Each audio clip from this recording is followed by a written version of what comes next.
அண்ணா யூனிவர்சிட்டியில் கற்பழிக்கப்பட்ட சகோதரி, அன்பு சகோதரியின் மனநிலை வலியை என்னால் உணர முடிகிறது. அண்ணா யூனிவர்சிட்டி உலக புகழ்பெற்ற கல்வி நிறுவனம். அண்ணா யூனிவர்சிட்டி வேந்தர் மாண்புமிகு கவர்னர் அவர்கள் பொம்மை பதவி உடையவர்.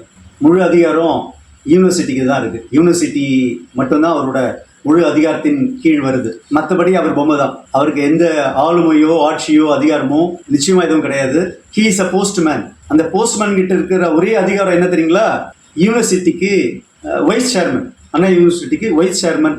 மற்ற கல்லூரிகளுக்கு அரசு யூனிவர்சிட்டிகள்லாம் வைஸ் சேர்மனாக நியமனம் பண்ணக்கூடிய முக்கியமான அந்த பதவி மட்டும்தான், அந்த அதிகாரம் மட்டும்தான் கவர்னர்கிட்ட இருக்கு. யூனிவர்சிட்டிக்கு வைஸ் சேர்மன், அந்த துணை ஆளுநர், அவர் மட்டும்தான் உரிமையாளர் போன்ற அதிகாரம் படைத்தவர். அவர் இருந்திருந்தால் அது யூனிவர்சிட்டி முழுவதும் பாதுகாக்கப்பட்டிருக்கும். யூனிவர்சிட்டியில ஒரு விபத்து ஏற்பட்ட முழு பொறுப்பு அந்த ஆளுநரை தான் சேரும். முழு பொறுப்பு எடுத்து ரவி அவர்கள் பதவி விலக வேண்டும் என்று அன்போடு கேட்டுக்கொள்கிறேன். எந்த பெண்ணும் ஆணை கையை பிடிச்சி எடுத்து போக முடியாது. தமிழ்நாட்டில் இல்லை, இந்தியாவில் இல்லை, உலகம் முழுக்க பெண்கள் எந்த ஆணையும் வற்புறுத்தியது கிடையாது. ஆண்கள் தான் பெண்களை வற்புறுத்தி கட்டாயப்படுத்தி இச்சைக்கு ஆசைக்கு இணங்க வைக்கிறாங்க. எந்த பெண்ணும் ஆணை வசப்படுத்துவது கிடையாது.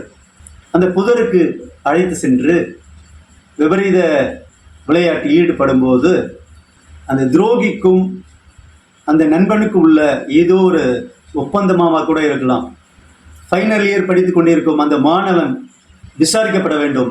அந்த மாணவனுக்கும் இரண்டாம் ஆண்டு படிக்கும் மாணவிக்கும் ஏதோ ஒரு பிரச்சனை இருந்துக்கலாம்.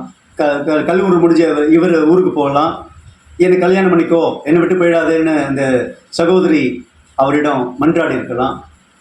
சகோதரிக்கு பயந்து அந்த மாணவன் அந்த கயவனை கூட்டு சேர்ந்து இந்த செயலை அரங்கேற்றி இருக்கலாம்.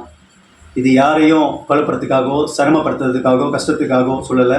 மாணவன் விசாரிக்கப்பட வேண்டும்.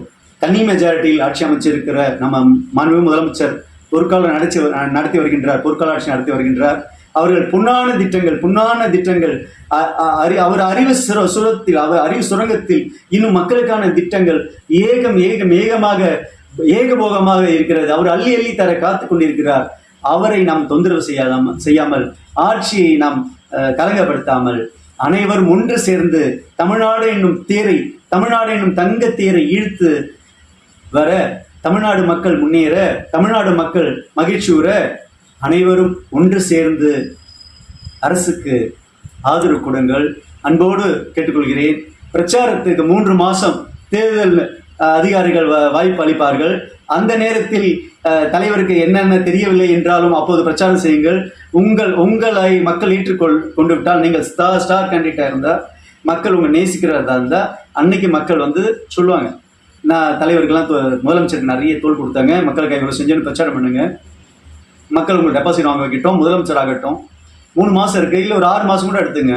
1.5 வருஷம் என்ன இருக்கிற நேரத்தில் ஒரே ஒரு பிரச்சனையை பிடிச்சிட்டு ஜவ்வு மாதிரி இழுத்துக்கிட்டு இது இட்ஸ் நாட் குட். நோ, இது சரியில்லைல்ல. கண்ணாடியிலேருந்து பாருங்கள், அசிங்கமாக இல்லை உங்களுக்கு இதெல்லாம். தமிழ் உலக தலைவர் டாக்டர் கலைஞர் அவர்களுக்கு விடுதலை பறவை கட்சி சார்பில் தங்க சிலை அமைக்க திருவண்ணாமலை போலூர் நெடுஞ்சாலையில் ஒரு இடம் அமைந்திருக்கிறது. தங்க சிலை அமைத்திட 3000 கோடி மதிப்பில் 5 டன் தங்கத்தில் 20 அடி உயரத்தில் 10 அடி அகலத்தில் தங்க சிலை அமைக்க விடுதலை பறவை கட்சி செயல்பட்டு வருகிறது.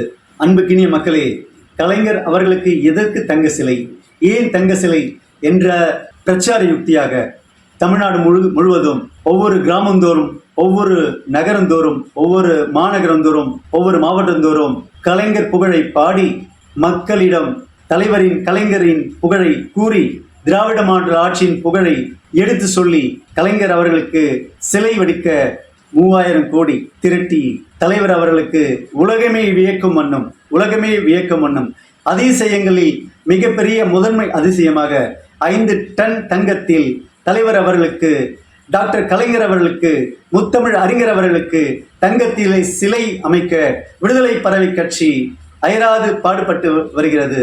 அன்பார்ந்த உறவுகளே, நாம் தலை நிமிர்ந்து நடக்கிறோம் என்றால் நாம் நாம் நிம்மதியாக வாழ்கிறோம் என்றால், நாம் இன்று தமிழ் புகழ் பாடுகிறோம் என்றால், முதல் காரணம் டாக்டர் கலைஞர் என்று கூறி விடைபெறுகிறேன். நன்றி, வணக்கம்.